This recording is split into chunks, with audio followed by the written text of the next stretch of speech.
Kita mendengarkan firman Allah Subhanahu wa taala, bagaimana orang kafir membuat orang-orang tidak bisa mendengarkan Al-Qur'anul Karim. Mereka mengatakan wal ghaufi. Kalian ucapkan ucapan-ucapan yang kosong. Ucapan-ucapan yang tidak berguna. Supaya orang itu meninggalkan Al-Qur'anul Karim. Disebutkan salah satu gaya orang-orang Arab itu dengan menyanyi-nyanyi.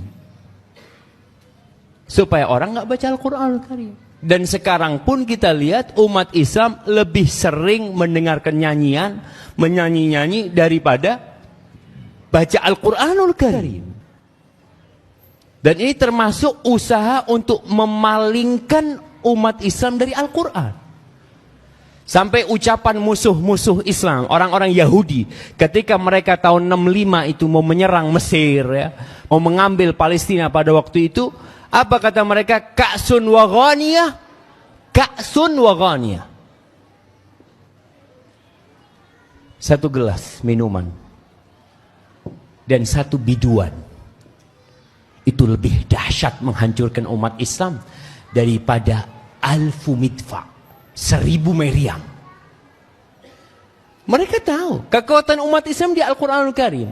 Makanya dibikin oleh orang-orang kafir bagaimana orang-orang tidak bisa mendengarkan Al-Qur'anul Karim. Kalau sekarang kita lihat hiburan-hiburan di mana-mana. Itu salah satu usaha untuk memalingkan umat Islam dari Al-Qur'anul Karim.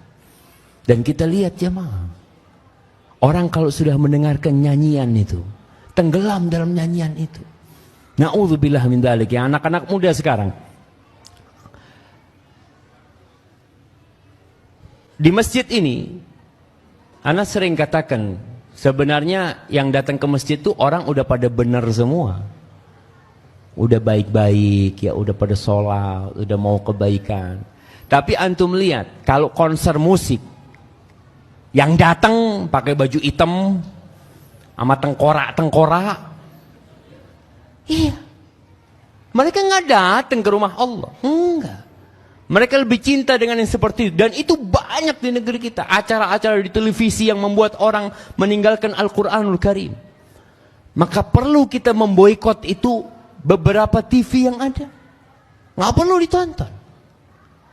Itu termasuk mengganggu kita dari membaca Al-Qur'anul Karim. Jadi kalau dikatakan apa hubungan lagu-lagu, mau nyanyian-nyanyian dengan gangguan dakwah Rasulullah SAW, itu salah satu yang digunakan oleh orang-orang kafir untuk memalingkan umat Islam dari Al-Qur'an Karim. Dan kita harus belajar apa sih sebenarnya hukum musik dan lagu-lagu itu, supaya kita tahu jangan sampai anak Quran gak hafal. Sebagian anak-anak itu Masya Allah hafal lagu ini lagu itu. Sampai ada orang tua dulu antum ingat ada lagu apa? Cecak Rowo. Nah, tuh anak kecil-kecil pada hafal. Bapaknya seneng, lihat-lihat anak-anak bisa.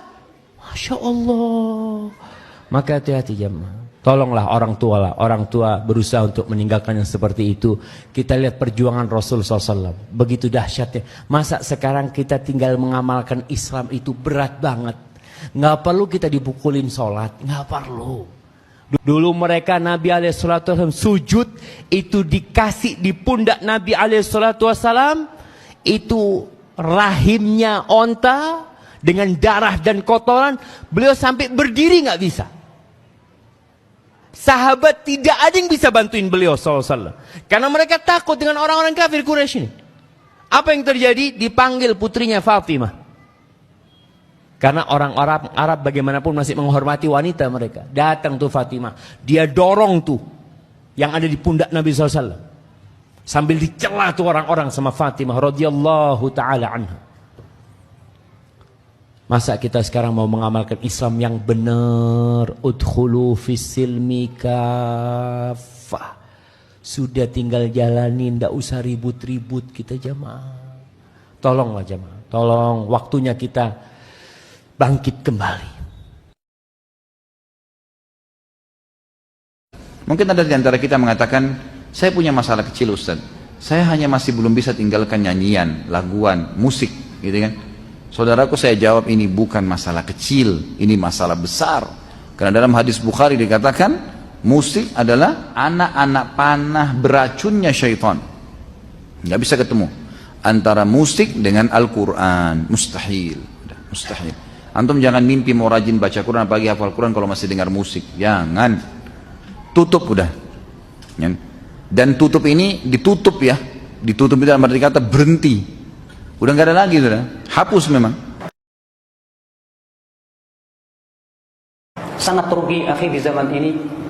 Banyak pemuda mereka lebih hafal lagu-lagu, nyanyian-nyanyian ketimbang menghafal Al-Quran. Sangat disayangkan di zaman ini akhi. Di TK-TK anak-anak kecil lebih banyak diajarkan nyanyian-nyanyian dibandingkan dengan membaca Al-Quran. Padahal kata Rasulullah dalam sebuah riwayat yang sahih dari Imam Ahmad dalam musnadnya, la an yumla'a batnu ahadikum qayhan wa sadidan. Lebih baik perut seseorang dipenuhi dengan darah dan nanah itu daripada dipenuhi dengan nyanyian-nyanyian, kata Rasulullah SAW. Banyak di antara kita pemuda-pemudanya, anak-anaknya, mereka lebih hafal nyanyian-nyanyian. Mereka bahkan pintar ya untuk bernyanyi, tapi untuk membaca Al-Quran mereka tinggalkan. Hatinya kosong dari Al-Quran. Bolehkah kita mendengarkan musik sekalipun itu musik bernuansa Islami? Sudah berapa kali saya jawab ini. Musik tidak bisa ketemu dengan Al-Quran, nggak bisa ikhwah dan akhwat sekalian. Antum sekali buka pintu musik, pasti Al-Quran tidak bisa masuk ke hati antum, nggak bisa. Sudahlah, alihkan ke Quran. Kenapa sih kalau dengar dari Quran ke Quran, dari surah ke surah, dari suara syekh ini ke syekh ini? Kenapa? Apa masalahnya? Setiap huruf dapat pahala. Minimal antum dengar musik nggak ada pahalanya. Minimal sekali. Kenapa nggak alihkan ke Al-Quran? Kan begitu. Jadi nggak usah, lebih baik nggak usah. Oh, nuansa Islami, nggak usah. Quran lebih Islami, gitu kan? Mau dicari Islaminya, Quran lebih Islami, lebih pahala, kan gitu.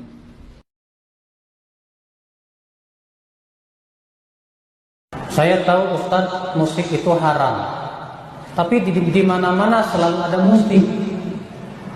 Di tempat perbelanjaan, di kampus. Sikap saya gimana? Kalau antum sikapnya mau tutup telinga terus, silahkan. Kalau enggak, ya udah. Bahwa kalau kita bisa menutup dengan apa kek, alhamdulillah. Tapi kalau tidak bisa, berarti sebatas mendengar tanpa dinikmatin, enggak masalah. Makanya kata para ulama, kalau kita mendengar musik, tapi hati kita tidak menikmati, sebatas terdengar aja begitu, maka ini dimaafkan. Kemudian yang menjelaskan haramnya musik itu bukan cuma hadits saja. Ada ayat Al-Quran. Wa minan nasi man yashtari lahwal hadith. Di antara manusia ada yang membeli lahwal hadith. Itu lahwal hadith ditafsirkan oleh Ibnu Abbas, Ibnu Mas'ud sebagai al-ghina, sebagai nada musik, alat-alat musik di sebagian penafsiran, dan ditafsirkan oleh ahli tafsir semakna dengan itu. Dan dimaklumi bahwa tafsir sahabat sebagaimana yang diterangkan oleh Al-Hakim di Ulumul Hadith dan selainnya, itu posisinya seperti hadith dari Nabi SAW, yaitu itu ayat Al-Quran yang menjelaskan tentang keharamannya. Riwayat Bukhari, Rasul sallallahu alaihi wasallam bersabda, la yakunanna aqwamun min ummati yastahilluna al-hira wal harira wal khamra wal ma'azif. Sungguh akan benar-benar ada dari umatku orang-orang yang menghalalkan al-hira, perzinahan, wal harir, sutra bagi laki-laki, wal khamra, minuman yang memabukkan, wal ma'azif, dan alat-alat musik, alat-alat musik. Rasul sallallahu alaihi wasallam menggandengkan alat-alat musik dengan dosa-dosa besar. Hadis sejelas ini, seterang matahari di siang bolong, sulit akan diterima kecuali kecuali ketika kita memahami nahnu abidun lillah wallahu al-malik wal khaliq wal mudabbir. Kita adalah budak-budaknya Allah. Hadis Imran bin Husain, qala Rasulullah sallallahu alaihi wasallam, yakunu fi ummati qadhafun wa mashun wa khasf. Pada umatku ini nanti ada penenggelaman. Maksudnya manusia ditenggelamkan di tanah. Wa mashun wa khasf, gempa, dan dirubah wajahnya oleh Allah Subhanahu wa taala. Qila ya Rasulullah wa mata dzak? Wahai Rasulullah, kapan itu terjadi? Qal, perhatikan kata Nabi. Kapan itu terjadi? Idza dhaharatil ma'azif. Kalau semarak alat-alat musik. Wa kathuratil kiyan, dan banyak biduan-biduan wanita. Wa syuribatil humur, dan khomer-khomer di tenggak.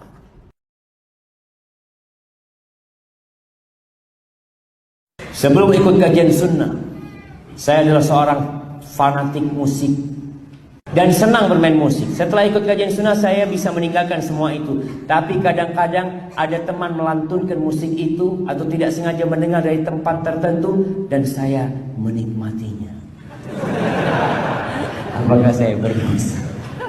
Ya, itu ujian buat Anda. Karena dampak buruk dosa itu masih ada. Bagaimana antum menumbuhkan kebencian kepada kemaksiatan? Bukan menikmati. Yang ada naudzubillah. Naudzubillah. Tapi kalau antum sampai goyang kakinya, astagfirullah. Kok goyang kaki anak kenapa? Allah, hati-hati.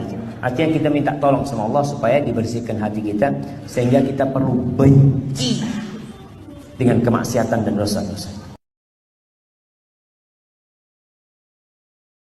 Ya. Musik itu haram, lalu bagaimana dengan si penyanyinya? Apakah uang yang dari hasil nyanyian termasuk haram? Iya haram, Pak. Rasulullah SAW mengatakan di dalam hadis riwayat Imam Ahmad, hadis sahih, innallaha idza harrama syai'an harrama thamanahu. Kata Rasulullah, jika Allah mengharamkan sesuatu, maka Allah pun mengharamkan hasilnya. Musik haram, berarti jual beli musik haram, duitnya haram. Jual beli alat musik, gitar, piano haram, duitnya haram. Penyanyi dapat duit dari nyanyian haram, karena Allah mengharamkan nyanyian musik. Rokok haram, Anda jual rokok haram, nanam tembakau haram. Enggak, tembakau buat yang lain. Emang ada tembakau buat sayuran, Ibu? Nabi tidak pernah memberikan perincian kepada kita. Kalau musik ini buat yang liriknya Islami boleh. Kalau liriknya enggak Islami, isinya maksiat enggak boleh. Nabi mengatakan apa? Akan benar-benar ada dari umatku yang menganggap halal alat-alat musik. Tegas, mutlak. Kaidah usul fikih mengatakan apa? Sesuatu dalil yang sifatnya mutlak tidak boleh dibawa kepada keadaan tertentu kecuali dengan dalil. Dan tidak ada dalil. Yang kedua, kalau musik itu sudah diharamkan oleh Rasulullah, maka tidak boleh kita katakan ada musik Islami. Sekarang kalau seperti itu jadi ada zina Islami nanti, Pak. Di masa kini kita lihat memang dengan adanya teknologi semua dapat membuat akun dakwah. Dia potong video para ustadz. Selama yang dia lakukan sesuai dengan syariat, insya Allah kita berharap para ustadz itu ridha. Tapi kalau yang dilakukan itu bertentangan dengan syariat dan ustadz itu sendiri tidak ridha, maka jadi dosa buat mereka. Sehingga mereka mengada-ngada, ustadznya nggak mau itu sebenarnya gitu. Jadi apa yang anti lakukan semoga mendapatkan balasan dari Allah SWT. Ini penting juga tatkala kita mengingatkan orang-orang itu via DM ya.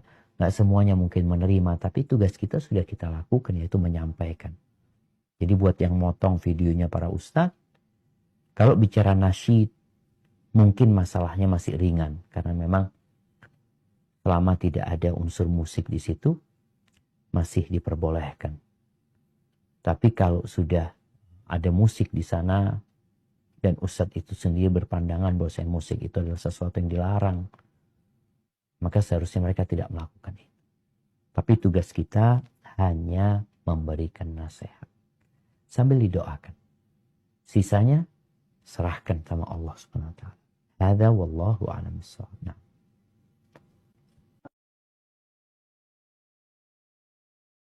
Kalian kalau ingin belajar Quran, belajar sama Abdullah bin Mas'ud. Kalau ngajinya mirip malaikat Jibril waktu datang bawa Quran itu. Ngajinya sama Jibril dia. Hah? Beliau bilang apa? Demi Allah, demi Allah, demi Allah. Lahu di dalam ayat ini adalah musik. Orang beriman tidak mau dengerin musik, Pak. Ini akhlak Islam. Kata Ibnu Qayyim apa? Tidak akan ngumpul di hati orang yang beriman Al-Quran dan musik. Nggak ada, Pak, ceritanya. Anda suka musik berarti Al-Quran dibuang. Anda suka Al-Quran berarti Anda tidak suka musik. Kenapa? Karena musik itu adalah bacaannya setan. Kalau ngaji, bacaannya orang beriman.